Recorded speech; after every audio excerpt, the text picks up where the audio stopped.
Hey folks, welcome back to the show. We have a fantastic episode for you today. We're going to talk about hormones. But before we do that, we always have a little tiny bit of housekeeping to do. So as always, it's a big thank you to all of you who listen to this podcast, who show up every episode, who bring me the comments. I love the comments and the questions. And of course, who leave reviews for the podcast, because that is how the podcast gets seen by more people. And apparently a lot of people are leaving reviews because A, I get to read them, they're fantastic.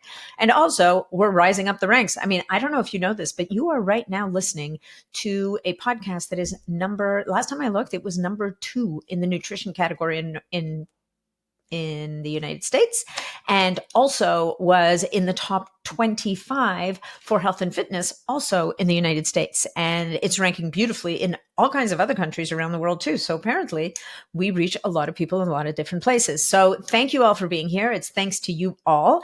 I'd love to invite you to join my newsletter, which is you can find at natnidham.com. There's a bar at the top that's red. Join the newsletter, because when you sign up for the newsletter these days, you actually get a 7-part series emails on setting the foundation for doing more advanced health optimization and biohacking techniques. And I just got an email from someone who reads the newsletter yesterday, and she raved about the first installment. So I'd love for you guys to give it a shot, try it out. We pace the 7 newsletters over 3 weeks, I think. So for 3 weeks, you'll get a couple of newsletters a week. And then after that, you'll get 1 to 2, sometimes 3 newsletters in a week, but we are not the daily newsletter platform. All right, let's talk about our guest and our episode. If you find yourself navigating the hormonal maze of perimenopause or menopause and getting super frustrated, you're not alone.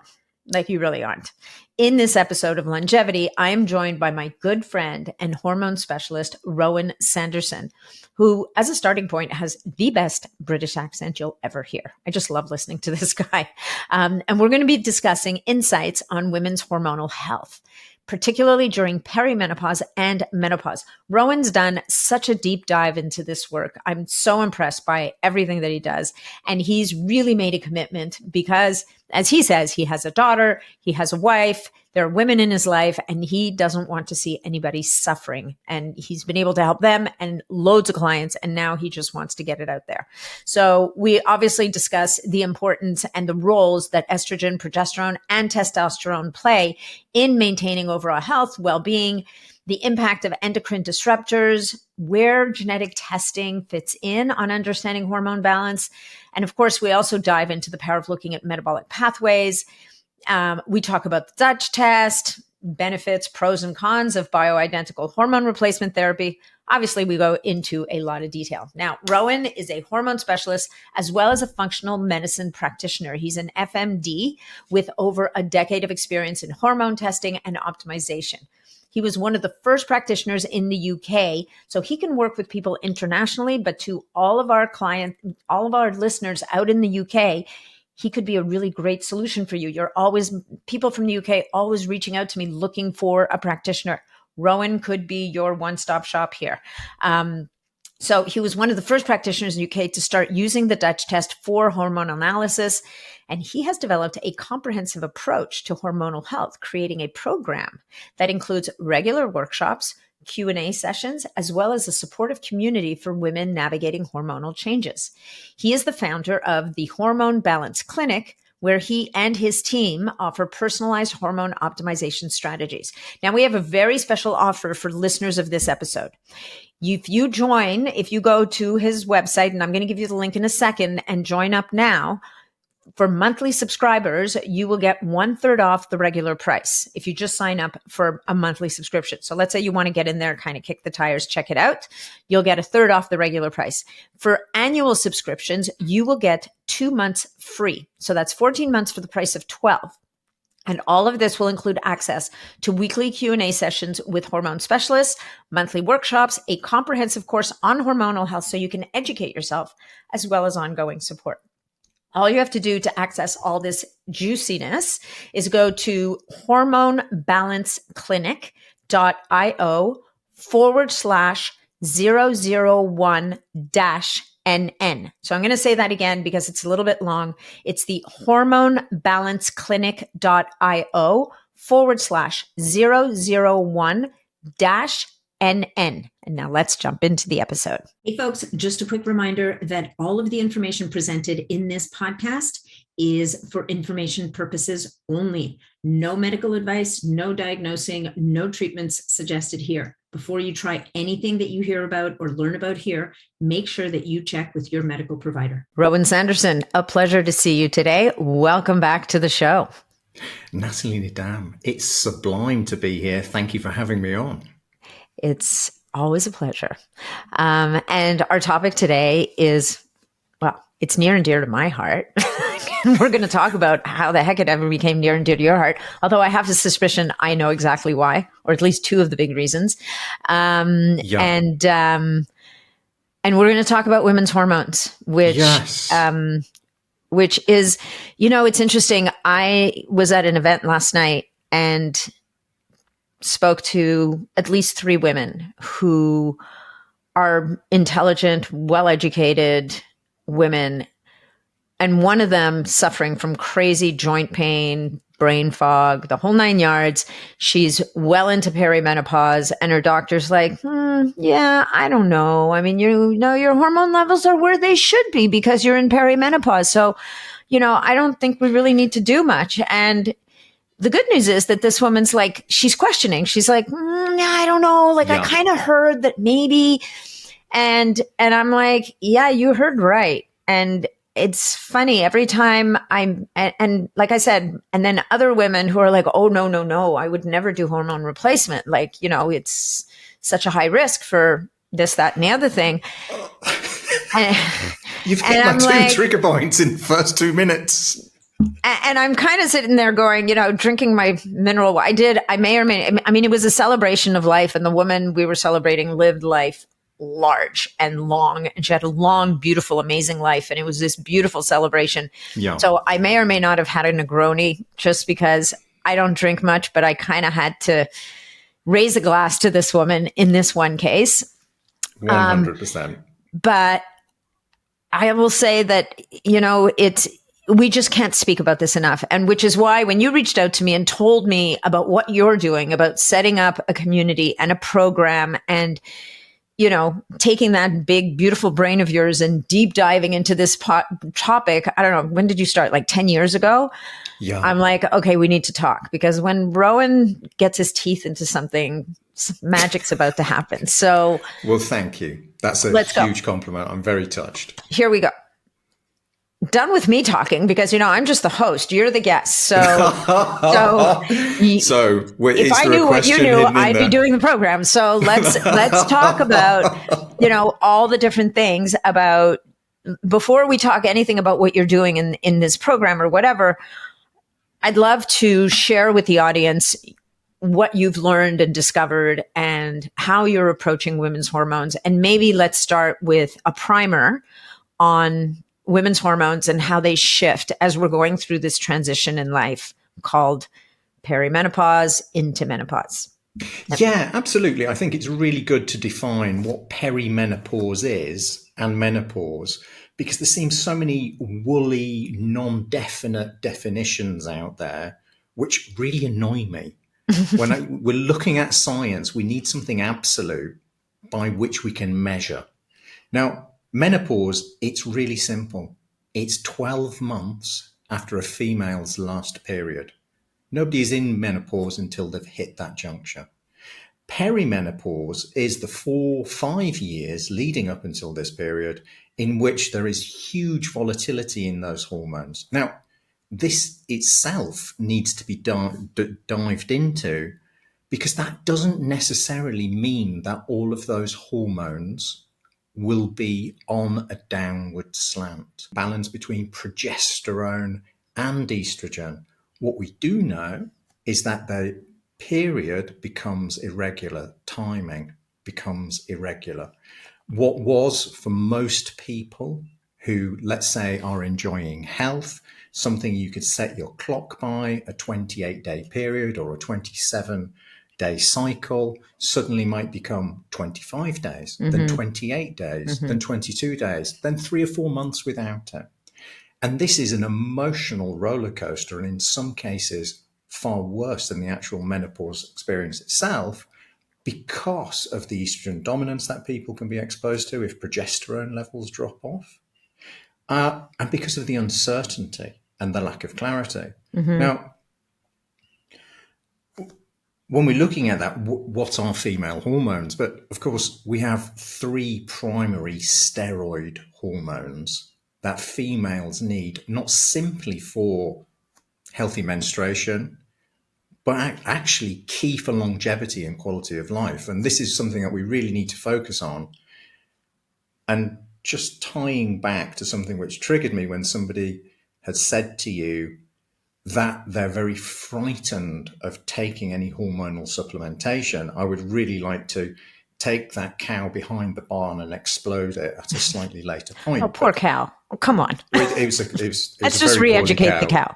Yeah, that was okay. We'll put the cow on the program. It will be fine. Before we jump into the cow, I wanted to bring up some your thoughts on this, because a lot of people will say, yeah, that 4 to 5 years leading into menopause can be really rocky, but what I'm under the impression, I'm curious as to what you've seen, is that sometimes that can be up to 10 years before, like women's hormones start to, and it's really, and that setting the clock or the calendar by your period thing is a really interesting point, because I was that person until I wasn't, right? Yeah. What I've seen to be picking up on out there is it can be up to 10 years, like 4 to 5 years maybe is more indicative of a woman who's coming in with better balanced hormones. And, and I wonder if, and the other thing I'd love you to touch on a little bit, if you don't mind, is like, we don't have to wait until our hormones are blatantly out of whack to pay attention to where they are. Because one question, right? Because one point is, if you go into perimenopause and menopause with fairly balanced hormones, and now we can bring cortisol into it and all the different hormones, we're going to have a much smoother ride. And unfortunately, that is not most people's reality. Well, you've touched on some really beautiful points here, and we need some flags in the ground to go around and address them. So perimenopause, as I see it, and this is through experience of over a decade now of testing, because I don't like to guess, I like to test. I really like to see what's going on at a biochemical level and how those people are spending those hormonal balances, because that is a key indicator of health. But we can shelve that for later on in the chat. So perimenopause is the tip of the iceberg raising itself above the surface of the ocean. That iceberg could have been constructed as far back as a decade before. And I know this, we know this in our clinic, and I'm sure lots of other practitioners out there see this, because we're testing, we have far more advanced testing, and we can see hormonal irregularities happening as soon as 31, 32. Mm-hmm. So that's well in advance of what we would have traditionally considered perimenopause. And in fact, even this year, I've tested people in their early 20s with huge hormonal imbalances, and that's due to various external factors, including diet, and as you and I, one of our pet peeves is endocrine disruptors, such as the Uber tree or other such things. I totally agree with this. Getting in front of this, you can never get in front of this soon enough. The more you have eyes on what your hormone levels are and how your body is processing them, the more you are empowered to actually actively manage them. And this is something if your listeners take anything away from this conversation, I would love it to be this one thing. Whilst menopause is inevitable, it being a rocky period of your life is not.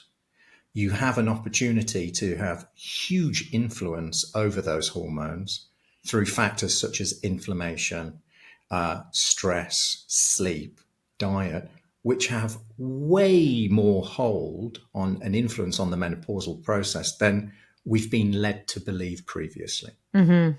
Love it. Okay.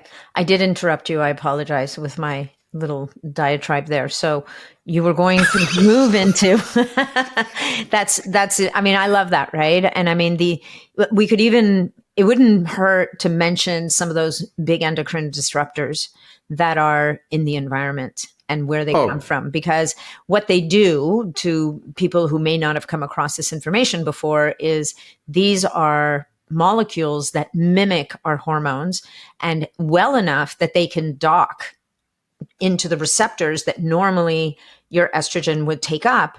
The challenge is they don't act like estrogen. So now you have the docking site of estrogen taken up by a molecule that doesn't do what estrogen does. So that mimics being in an estrogen deficient state when you may not be. And you're yeah. suffering from the symptoms of estrogen, having too low estrogen or having too high something else. Because as you've already mentioned, hormones is about balance. It's not about an absolute number. It's about what's the delta between hormone A and hormone B and hormone Yes. C, right? So those endocrine disruptors coming to us from things like personal care products, sales slips in stores, like, Yeah. And really, I would invite your listeners to look at this through a different lens, because people are they're kind of attached to personal care products because it's part of their routine. I see them much more as personal abuse products. yeah. When you actually see what they're doing to somebody, it is astonishing. Now, included in that is not just personal care products, but obviously things you spray on your hair, things you wash your hair with, which might have parabens, phthalates, and other such nasties in there, sodium lauryl sulfate, things that you could actually clean your garage floor with, foaming agents. All of this are personal care. Frankly, you would never use them on your children when you realize what they do. So why would you ever use them on yourself? Mm-hmm. Now, I have seen a tangible difference between somebody doing as we would like to call it, a genetic scrub, where they have 4 or 5 weeks. We test them before, we take them through a process, we clean up their diet, we lower inflammation, we do gut reboot, we do all of these things and testing them again. There is a tangible difference to their hormone balance. Estrogen dominance is perhaps the most common one amongst it, because obviously a lot of these are estrogenic. But in that, we also have to include things like soy, cereals, which are inevitably contaminated with lots of nasty pesticides, no names involved here. We'd all like to live to the end of this show. So, just to recap, the difference these external chemicals make to our hormone balance or imbalance is really incredible. And I envisage being some form of regulation in the next 5-10 years when we realize what we've created. There is a huge problem, not simply in the female population, but also in the male population. Yeah. Because obviously this stimulates something called the aromatase pathway, which will take a man's testosterone and then convert that into estradiol, one of the primary estrogens. Now, we've seen a huge drop in male testosterone over the last 20 years. And I would say it's primarily due to these chemicals, but also the chemicals in the foods we eat. And for anybody out there, this is quite interesting. I have seen a rash of thyroid antibody issues within the group of people feeling they're doing something good by going on to decaf coffee. Now, interestingly, as soon as we test them, 6-7 weeks after they've dropped the decaf, these antibodies are returning to normal. Why is that? So I'm only positing a theory here that caffeine in itself is an anti-mold, antifungal. And Oh, the interesting. decaffeination process actually subjects caffeine or the coffee beans on the rainforest floor to potentially more mold, which is creating an immune response in the body when people are drinking it. Wait, can you say that again? The decaffeination process? So, Oh, it subjects the beans, like once they decaffeinate them, because they have, it's even that Swiss water, it's water, to be honest, I the I Swiss water myself, process. yeah, the Swiss water process sounds amazing. It's got the word Swiss in it, which we all have faith in. For some reason. Unfortunately, we buy into the marketing, don't we? Yeah, we're like, oh, And it's Swiss, must be good. and I actually damaged my own thyroid 15 years ago doing exactly that, lowering caffeine using a Swiss water method. As soon as I Interesting. came off it, it bounced back. So if anybody's listening and they've got a thyroid issue, please, please, please take out decaf coffee immediately. Okay, that'd be me. And I'm, speaking to thyroid issues, and I know we're going to talk about women's hormones, which are central, and yet thyroid hormones are men and women's hormones. And how many people are you seeing in your practice who actually have fully functional A-OK thyroid? Very few. Like it's Very few. almost epidemic. A lot of people subclinically, right? So they're not bad enough that their doctors are picking up on it necessarily. And we don't have to talk about that particularly. But nevertheless, I think thyroid function in general is on the, it's just like men's testosterone levels. They're tanking. Thyroid function seems to be really challenged for a million different reasons, which we won't get into in this episode. We can do another episode on that because I really want to stick to the women's hormones. But nevertheless, I think that, this little tidbit on decaf coffee is both distressing and interesting. Well, it ties in perfectly with female hormones and menopause. Why? We always talk about the sex hormones, estrogen, progesterone, and testosterone. Each of them bring with them their own longevity benefits to a female. Estrogen is perhaps the most obvious because obviously it affects brain function.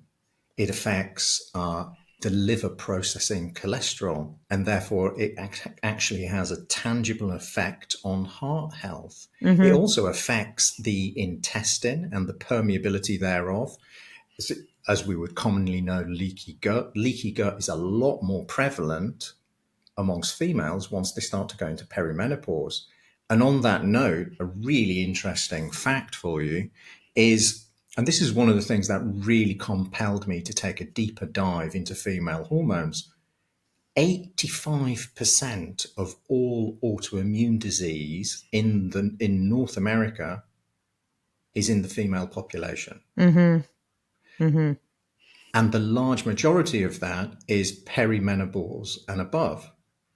This really rings alarm bells with me and needs a lot of urgency and attention. And I'm very interested to collaborate, never compete, with as many practitioners out there to shed more light on this. Yeah. It's totally unacceptable. Yeah, clearly. Okay. So tying that in, apart from those three sex hormones, one of the other things that really tanks in perimenopause and menopause, and this is really an unholy cluster, insert your final word in here of your choice, is it dramatically affects the HPA axis, being hypothalamus pituitary adrenal, obviously, which produces cortisol to keep us awake and alert and motivated during the day. Now, why is that? Well, as progesterone starts to drop, the adrenals try to take up the slack and make more progesterone. As estrogen starts to drop, they try to use more DHEA to convert that into the other sex hormones. So it's almost as if you have two of your four gardeners retire, and suddenly that workload is actually taken up by the other two. And the point is, they don't serve everybody. So the HPA axis is typically really challenged. So what we see is a decrease in estrogen, a decrease in testosterone, a decrease in progesterone, and a decrease in cortisol. Now, the final insult to injury in all of this is, of course, estrogen is a huge factor in metabolic and specifically mitochondrial health. Mm-hmm. Why? It's antioxidant and it's anti-inflammatory. So for want of a better expression, it stops that mitochondrial engine from either polluting and choking itself or overheating. Interesting. So really, and once again, let's come back to base on this, there is hope because we know how to influence intelligently all of these events. So this is what I'd always like to come back to, is reassure people that this is what awaits, and actually this is how we can step around it. Mm-hmm. Yeah, no, I love that. And within that HPA axis actually is also another shout out to the thyroid, because as the adrenals start to struggle, they send out a signal, that it's like I imagine the adrenals and the thyroid's kind of holding hands. The adrenals have to kind of keep up with the thyroid, who's running the ship, driving the metabolism, the whole 9 yards.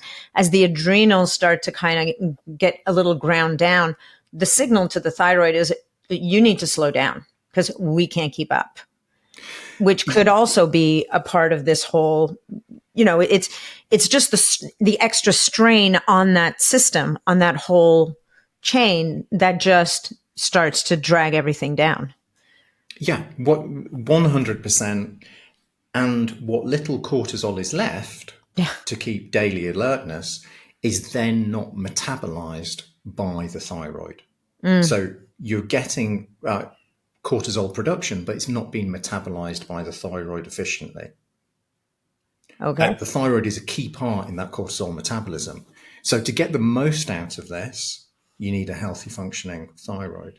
But of course, if you're developing leaky gut and you're getting inflammatory LPS in bloodstream, you're developing antigens to those, which then mistakenly start to attack your thyroid as well, you're launching an immune response. Autoimmune, ladies. Yes. So, and I've seen over the last decade so many people who are caught in what I can only visualize as a whirlpool of competing diagnoses and treating each individual eddy, when you actually have to look at this problem as a whole and treat it as a whole. Yeah, 100%. Yeah. Love it. All right, let's unpack the whole. Let's talk a little bit about the whole with a W, not just it needs a W, that whole. So let's unpack. Let's go through the estrogen, the 3 forms of estrogen. Good guys, not so good guys, the guys we want to minimize, that story, the progesterone, the testosterone, the importance of testosterone to women, because of course we're talking about, you mentioned some of the lesser known benefits of estrogen, but as we all know, skin health, bone health, all of these things, and skin, including, the infrastructure or the function of the vagina, for example, like talking about sexual health at the same time, which testosterone also plays a very big role in. So we need that symphony to be balanced. And so maybe let's do a quick 100%. overview of those players and how they play in and how they may shift as we move through menopause. Okay, so our 3 main players that we've talked about in the steroid hormones are estrogen, progesterone, testosterone. Within estrogen, there are 3 other players. If we look at this as a beautiful orchestral symphony, as you very rightly made the analogy, we have estrone, estradiol, estriol. Okay, that's E1, E2, E3. Now, of those, estradiol is the loudest player. It has the most import. Now, it's very important when you're speaking to your practitioner about testing your estrogen levels that, one, it's at the correct time in your cycle, because obviously this fluctuates massively, post ovulation, assuming this is for perimenopausal. But secondly, it's really important that you actually test for all 3 types. Because whilst one is only, for instance, estriol is only 8% as potent as estradiol, it's still part of your whole estrogen. Now, there's a lot of boogeyman talk out there about HRT being able to contribute to cancer. I do not buy into that at all. I do not believe that bioidentical HRT contributes to that one iota. I think it's more specifically how those estrogens are metabolized by the body in both phase 1 and phase 2. And this is what I'd like to do, is empower people with the knowledge that actually they can have all the longevity benefits of estrogen, such as goodbye brain fog, hello functioning intestine, hello lower antigen response and better functioning thyroid, better skin, liver, libido, vaginal health. Estrogen is important for libido as well. Mental stability. You've mentioned osteoporosis and osteopenia, which is obviously the precursor to. You can, and there's two caveats to this, you can safely supplement with bioidentical HRT. In this case, we're talking about estrogen, as long as you follow two rules. One is you ensure that it is opposed and balanced by progesterone. It's the yang to its yin. Otherwise, you create estrogen dominance. And the other is you actually offer your body the support it needs to metabolize those estrogens healthily. So if we imagine you have a beautiful pool table with lots of balls of estrogen on it, your body needs to get rid of those in two ways after they've done their job. Needs to, one, pot those balls into one of three pockets. And whether it's 2, 4, or 16, you want those to go into the, as much as possible, into the methoxy 2 pocket.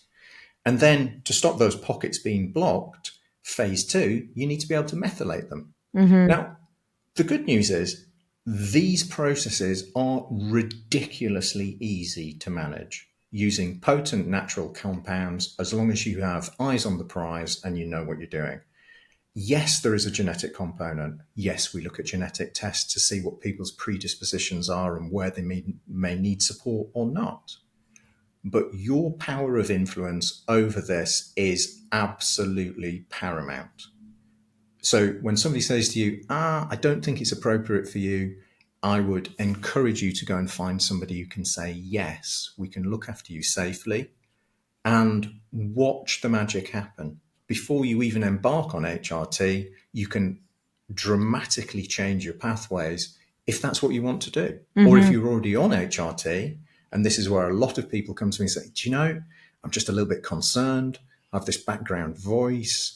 I've heard a lot of this about, I don't come off it because I feel better, I look better, I can actually function, I can go to my job. But we look at it and say, okay, well, actually, there's nothing to worry about. Genetically, you've got this dialed in. Or actually, what we need to do is look at some support factors to improve those methoxy estrogen pathways.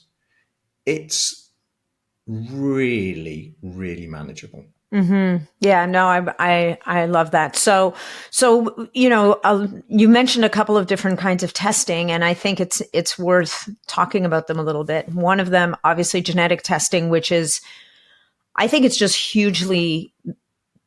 it's a huge benefit in terms of giving us insight into propensities. It is not the final word on, whether or not you should be doing one thing or another, but understanding is a pathway upregulated or downregulated? For example, a pathway that is responsible for metabolizing estrogen or certain types of estrogen, how your liver detoxification enzymes are working.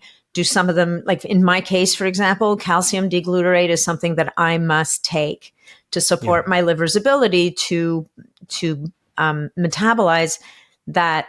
I believe it's a 16 hydrogenase estrogen, like the pocket on the billiard table. We don't really want to overload, right? We want to make sure it's moving, it's getting emptied on a regular basis. Yeah, 100%. Right. And we don't, one of the things I see people doing sometimes is, they're taking estrogen and then they're pounding DIM and they're pounding DIM and they're pounding calcium deglutarate. Maybe it's okay, but you don't want to be doing that blindly, because maybe you're undoing everything that you're trying to do at the same time. Oh, yeah.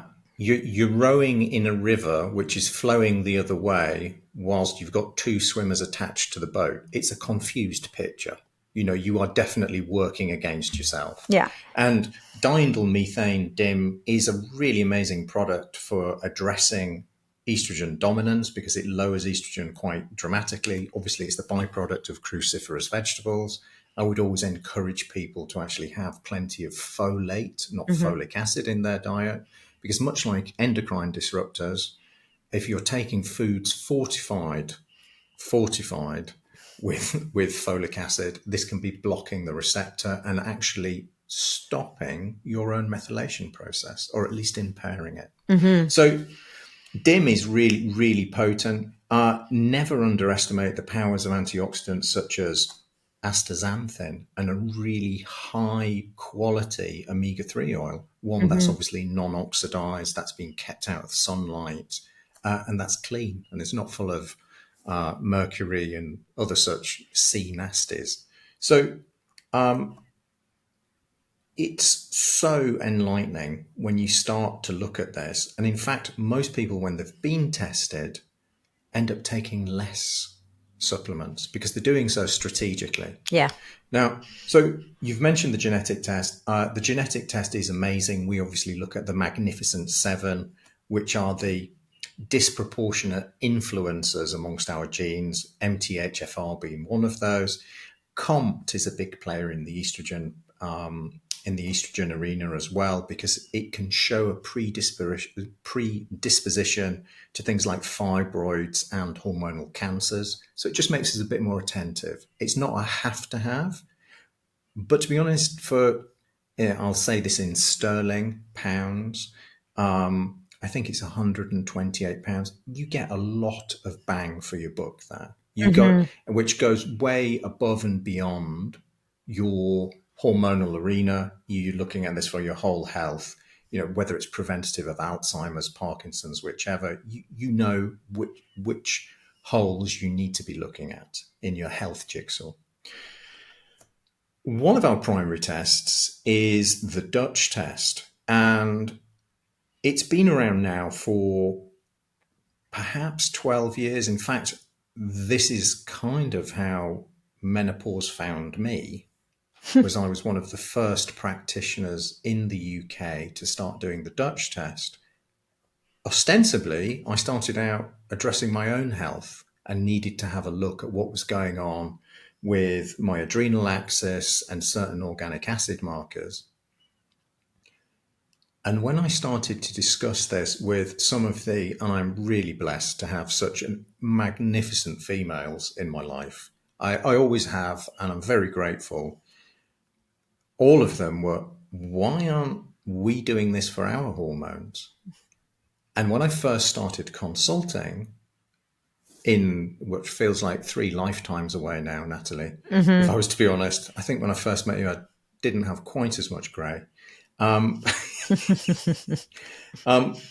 It really opened up my eyes and my clients' eyes to the power of Dutch and actually looking at the metabolic pathways. Now, it doesn't mean it's the only test out there, but it's one of the most useful and one of the most cost-effective for the number of markers you get.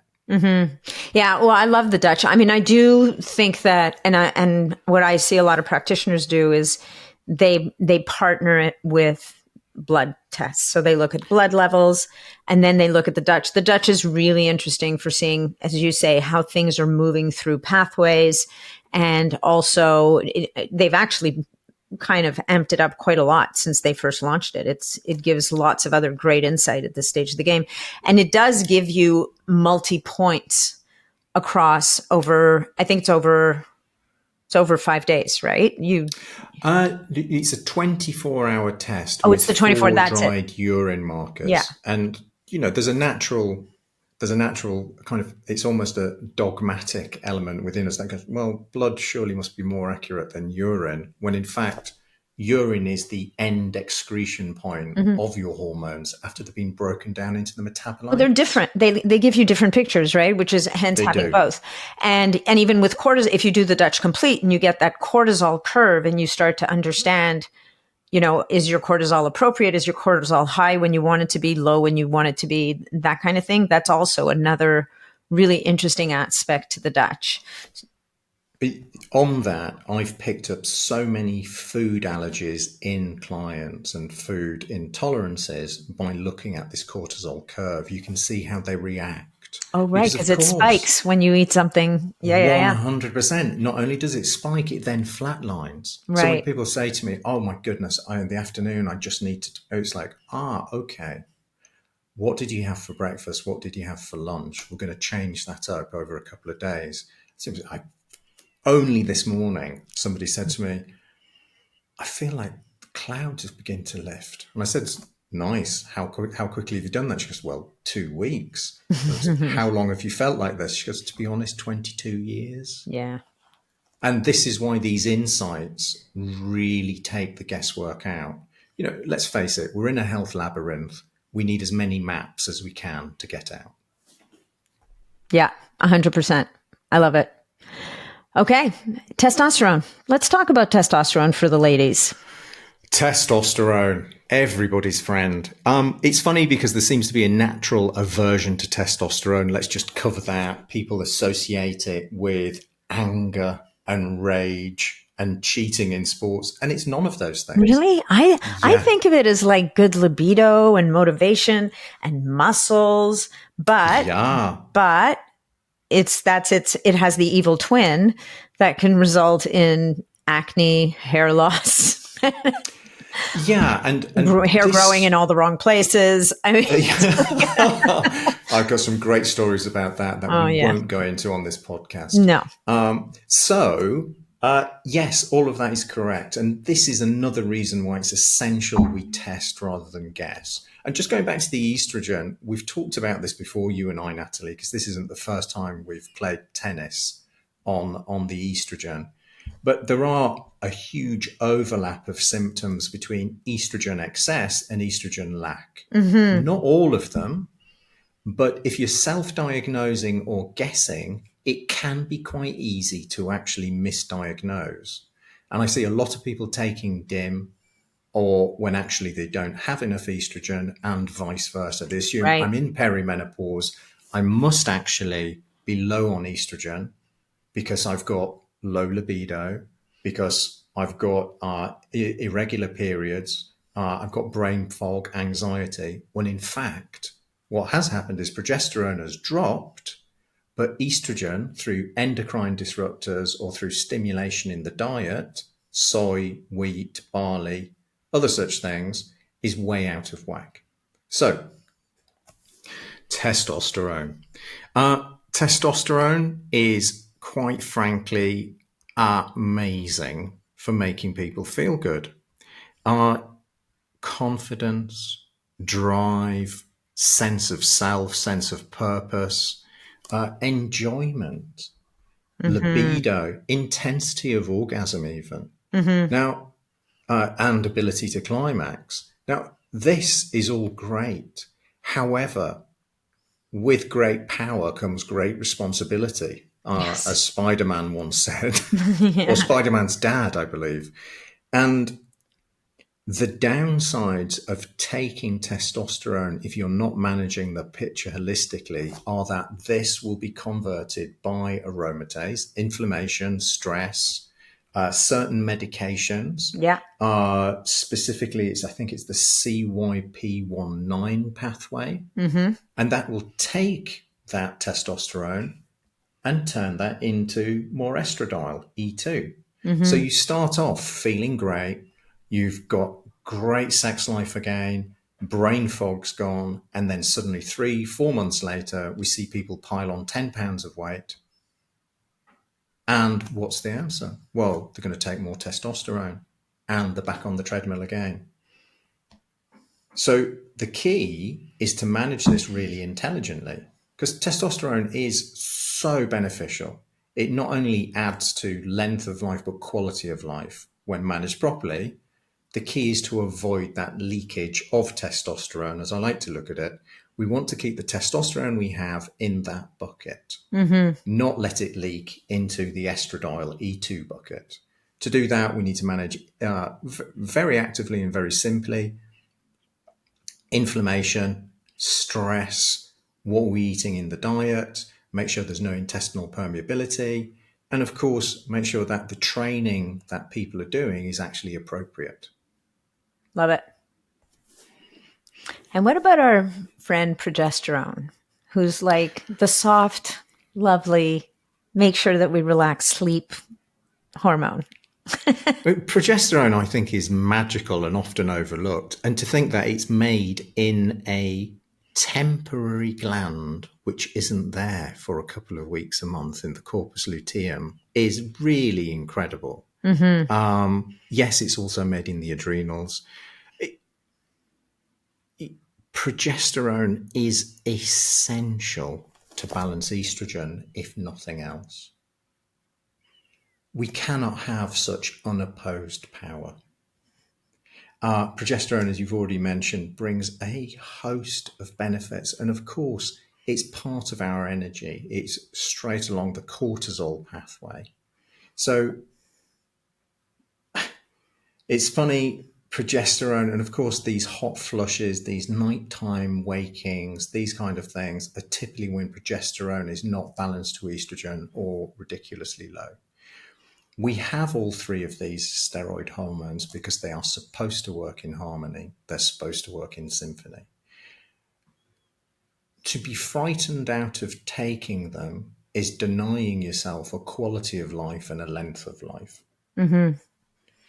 When what I would like to do with you, Natalie, and with other people out there is show people, put a light up there, a torch, that actually you can do all of these things. You can have all the benefits and you can feel amazing. That's your divine right. We just need to do a little bit of homework around it to ensure that that divine right does not become divine in ill health. Yeah, I love that. Do you ever have you come across women who, this question, we see centenarians and there's a lot of attention being brought to the centenarian community right now. And there's a truth about that centenarian community in that none of them set out to be centenarians. We could say that our generation now, and by generation, I don't mean so much age related as I mean the pool of people of all ages who are acutely aware that normal, biological human lifespan goes up to 120 years, and they're pretty much hell-bent on getting as much mileage out of that 120 years as they possibly can. And then we have that other population of people that are going to live to 180, supposedly. We're not going to talk about them right now. But the pool of centenarians that we currently have in our world at the moment, by and large, are not people that set out to be centenarians. They're probably not, most of them, people who did used hormone replacement therapy or a whole bunch of different supplements and lotions and potions and injections and God knows what else. What are your thoughts there? Like, do you think there's a place for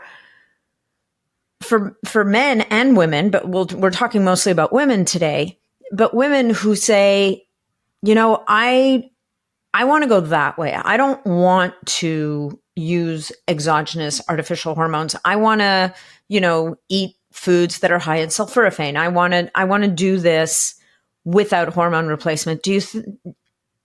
Or the other thing we could talk about is in that centenarian community, there are some people that look fairly good coming into their, 10th decade, if you will. But by and large, they seem pretty frail.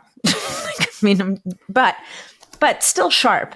So is it either that they are outliers and they are people that for some magical reasons, their body is able to function much better? Do you think maybe it has to do with the fact that they were alive at a time that was a world that looked very different than the world that we're all evolving at right now? What are your thoughts on that? Wow, there's loads to unpack there. I know. And you don't have to unpack all of it, but just pick a couple of things. I'm going to just basically go through this. I've made a bullet point list in my head. And firstly, these people all generally tend to have something in common. And one is they have a sense of community, they have a division of responsibilities, they have naturally high levels of Akkermansia mucicifera, they don't overeat, they have diet which is high in polyphenols, they normally have a relatively high meat diet as well when you actually dive into the data. And they live in a period which is no longer available to us. It's one that's largely devoid of pollution. It's lively. And of course, there's fish and seafood in there, particularly when we look at the Japanese islands and Okinawa, etc. But they've got some form of high polyphenol in their diet, which is really interesting from an anti-inflammation perspective and a protection of mitochondria. Now, also, there's some really cool research coming out about genes they've seen in Japanese centenarians, which actually govern mitochondrial health and mitobiogenesis, which means that they're, I don't know, we like to call this the powerhouse of the cell, when in fact it's so much more.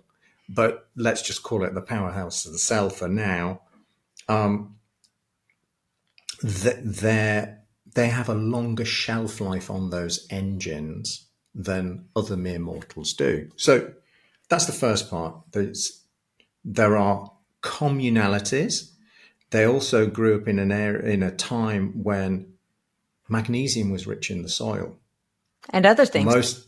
Exactly. Yeah. You know, minerals were in abundance. We weren't subjected to intensive farming or intensive chemicals to actually intensively augment that farming.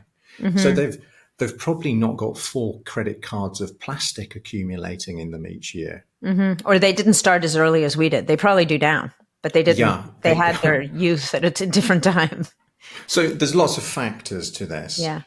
But coming to the point where people decide to do this entirely naturally, there's actually some really intelligent things you can do. And actually, it's the converse of eating lots of cruciferous vegetables. It's actually looking to more natural compounds such as maca and more estrogenic foods, which will boost estrogen and support them. And it's true, lots of people go through this. What I would love to do with everybody who sees me and joins our community is at least empower them with the choice. Yeah, I love that. And those choices are personal. And I will support anybody's choice, because what's the point of health and freedom if you don't have choice? You have the right to choose how you look after your own health. That is of paramount importance. Yeah. And some things really resonate with some people and other things resonate with others. Personally, I'm 52 this year. I've chosen to do not testosterone replacement therapy, but testosterone optimization therapy.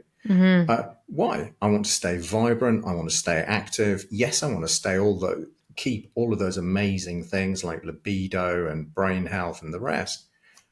I've got a 2.5-year-old. She will be 12 when I'm 60. You know, I need to be active for that. I need to stay. Longevity is my watchword. Yeah. Longevity and vitality. You know, her mitochondria are functioning at 130% efficiency right now. Yeah. So, I totally respect people's choices. I would, however, at least like to empower them, which is a term I come back to, with the fact that if they chose to do bioidentical HRT, it can be done safely, intelligently, and as moderately as they appeal to them. If after that they say, actually, you know, I prefer to do this down a plant-based route or a natural route, well, that's cool. I'm here to support them. My opinions are my opinions. Yeah. Yeah. No, I love that. I mean, I think there's different ways to skin a cat. I mean, my personal opinion, and I interviewed a doctor not too long ago who spoke about hormone replenishment instead of hormone replacement, which yes. I thought it's a very interesting perspective because, and I think that it's particularly relevant because as we're talking about people living a longer life and wanting to live a longer, more vital life, understanding how crucial these hormones are to every aspect of functioning, as you've done such a great job of highlighting through the last, last time that we've been talking, it may be that hormone replenishment is probably going to be the most effective at maintaining that vitality for as long as possible. And there are always outliers out there. There are always 100%. people whose bodies work differently. And, I think what's amazing about, well, not even amazing, but what's so powerful about the work that you do and practitioners like you is because you're testing and getting insight, you're in a better position to find those outliers and say, hey, I can't explain it, but here you are at, 60 years old. I'm not necessarily seeing the things that I would expect to see here. So let's keep doing what you're doing. Let's tweak this, that, and the other thing and see how long we can keep that party going. I mean, we have women that are not going through menopause until they're 57 or 58. I met a 60-year-old not too long ago who still has a cycle. Yeah. She's an anomaly, right? Yeah, she is. But she exists, and there are others like her. So, I think what's so powerful about looking at these different layers of testing and being so willing to look at each individual as an individual and not throwing people in a bucket and sticking a pellet under their skin or God knows what else. Holy moly. Is respecting that unique cocktail that is the sum total of our genetic expression, of our lifestyle, of our community, of our biology, and being able to see how that's weighing in before we start to make these big decisions.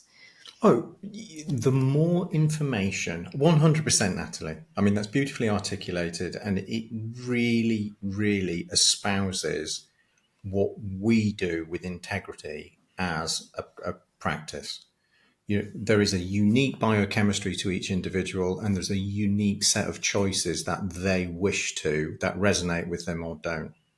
The perfect solution is one that marries both their biology to their, I'm not going to say moral compass, but something that really fits with them spiritually and says, actually, this appeals to me. Mm-hmm. There are people who just say, actually, how much can I possibly have without it being a danger? I want to feel as good as I can, as soon as I can. Yeah. And that's okay as well. Mm-hmm. That is totally okay as well, as long as we can do that responsibly. It can be balanced with progesterone, the yin to the yang, and we can metabolize it in phase 1 and phase 2. Yeah. As long as we're acting with integrity and responsibly, people's choices are people's choices. Yeah, I love it. And there are outliers, let's be honest. If Keith Richards was a female, he'd still be cycling. Yeah, he'd be having a baby right now. Odd that he's the paragon of longevity. But without going down that particular little bushwhacking trail in the deepest of the darkest jungles, let's bring this around maybe to, I want to leave people with where to find you, how to learn more about what you do. But you mentioned something earlier that I want to come back to because it's central to what you've built here. And that's community, right? You brought it up in talking about centenarians. And we know that as any of us, all of us do better in community.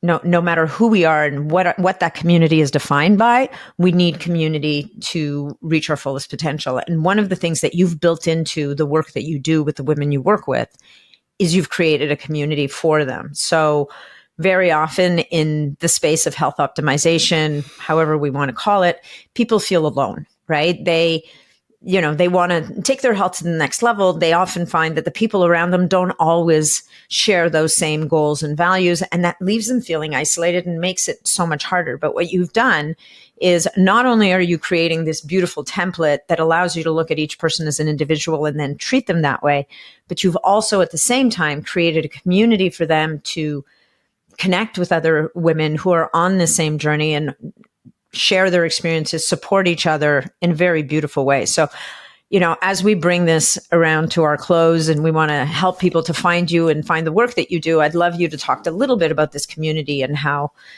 you've seen it evolve and grow. Well, evolve is definitely the word. It started initially with us wanting to give so much to the process, we realized we couldn't possibly fit all of this into a series of consults. Mm-hmm. So we created a course, which is essentially our hormonal building blocks of health. And we have a hormonal pyramid of health, which addresses things like nourishment. We hate the word diet, Mm-hmm. nutrition. People need nourishing.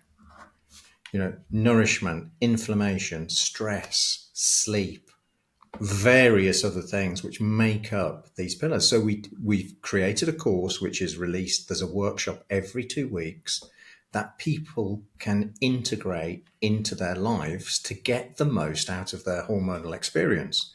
And these things have been chosen. Why? They're the biggest influencers that we've seen in research and by liaising with the lab who does all of the testing. These are the things that have the biggest impact on hormonal health. So simply dealing with the levels is really a moving target unless you have the stability and foundation of these hormonal health stones, this pyramid of hormonal health. So we created a course which has had astonishing feedback, a workshop every 2 weeks, and then people wanted to talk about it. Mm-hmm. So we created questions and answers to help people with that. And with that support, people wanted to share recipes and they wanted to share experiences. And we realized that actually the magic or the secret sauce in all of this is not necessarily the testing, that's just part of it. It's creating this community in which people can feel safe, heard, get answers to the questions, get weekly protocols, but also get access to functional medicine practitioners who specialize in endocrinology, to licensed medical practitioners who specialize in endocrinology in case they want prescriptions, who can have access to breathwork courses, which are, whether it's a workshop or a regular weekly class, to energize, meditation, fascia and movement, and even yoga. All Mm-hmm. of this is in our community Yeah. so that people can talk, they can share, and inevitably people become friends. They help each other, they collaborate. And what I really love seeing is everybody's acting compassionately and inspiring, not competing. They are inspiring each other by showing people it's possible. And once you start to see that social proof that actually this lady came in and she felt like this, and suddenly she's hit all of her goals. And we never focus on body composition, but some of the body composition changes which are coming just simply by focusing on health and taking our nourishment module are astonishing. That's amazing. I It's love that. really beautiful. People sleep, people are reporting improvement with their relationships because they feel more grounded. So the reality is, we're seeing these incredible success stories. And once you get this social proof, it has a domino effect. It ripples throughout the community. Mm-hmm. And this, for me, is the thing perhaps that I was least expecting and is resonating the most with me, is to see so many people reaching out and helping each other. And when people say, actually, people sharing brands that they've gone away and done research on, for instance, a organic goat whey, or Mm-hmm. to find some sea moss to help their fascia replace. People are sharing, people are learning. This whole process has been is being accelerated. Yeah. And I think, isn't it amazing when you can bring a community together, force for positive? Mm-hmm. It's amazing when you actually direct people with a specific target, how they end up actually helping others. Yeah. No, everybody's a teacher, right? At some stage of the game, we are all teachers and have something to offer. So thank you, Rowan. This has been a great conversation. I look forward Thank to you. having many more.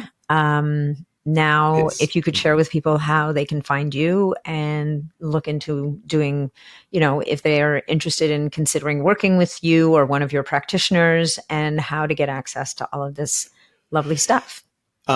it's very easy. Hormone Mm-hmm. There is a link which is on your page, Natalie, with this podcast that people can click onto. And we're doing an exclusive offer for the first 6 weeks after the launch of your podcast, which is people will get 1/3 off the monthly price. And if they pay for a year subscription, so that will take it from £75 a month to £50 a month. And if they pay for a year's subscription, they will get 2 months free at the end of that. So they'll get 14 months. For that, they will get weekly questions and answers with a hormone specialist, whether it's myself, whether it's Louise, whether it's Dr. Louise, one of our nutritionists. There is somebody on hand 5 days a week to answer questions. Each month we do a new workshop, and they will have access to our course, where it's probably the most empowering course I've ever written. I love it, and it's been constantly upgraded when we learn things. There's specific modules around mitochondria, mitochondrial health, and even how to actually get the best out of your testing, what to look for. So we have a whole host of workshops, a whole host of classes. And I think really where the magic happens is people get to ask a functional medicine practitioner or a doctor exactly what's happening, and they get that support and how to apply their protocol. So if something squirrely happens, we all get a protocol wrong. I know I've specialized in getting protocols wrong for myself at some point.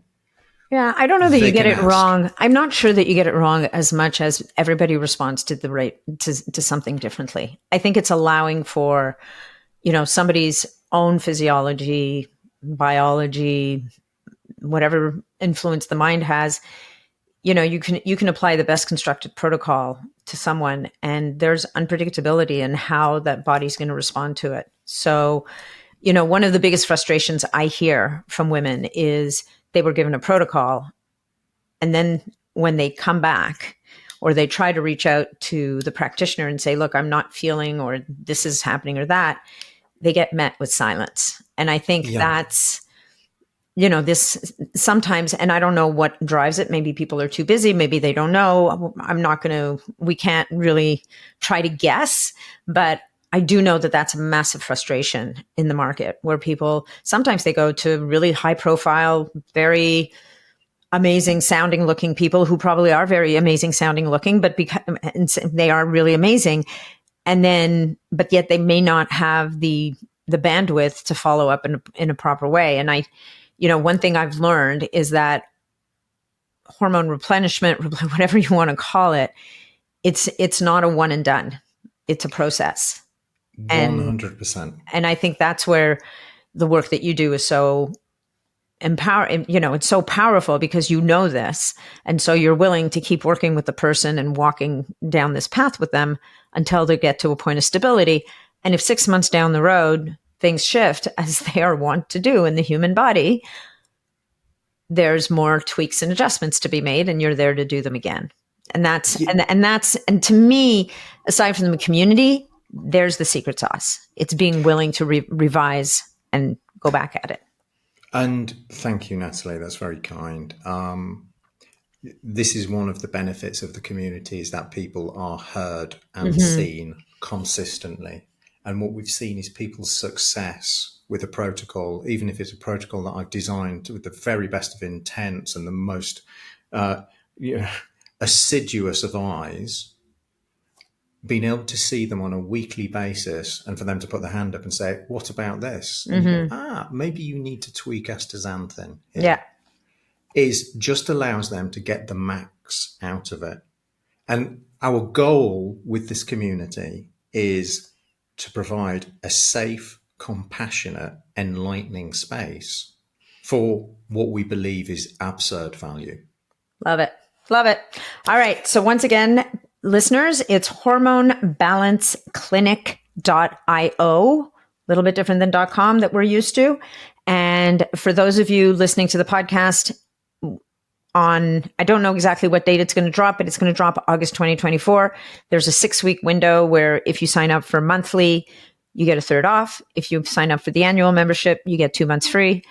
And then you get to chat with Rowan and work with him to optimize your health, performance, and longevity and vitality. So thank you so much, Rowan, for your time today. I really appreciate it. And Natalie, thank you. I can't wait to see how this all evolves. Thank you. Magic. Thanks for your time.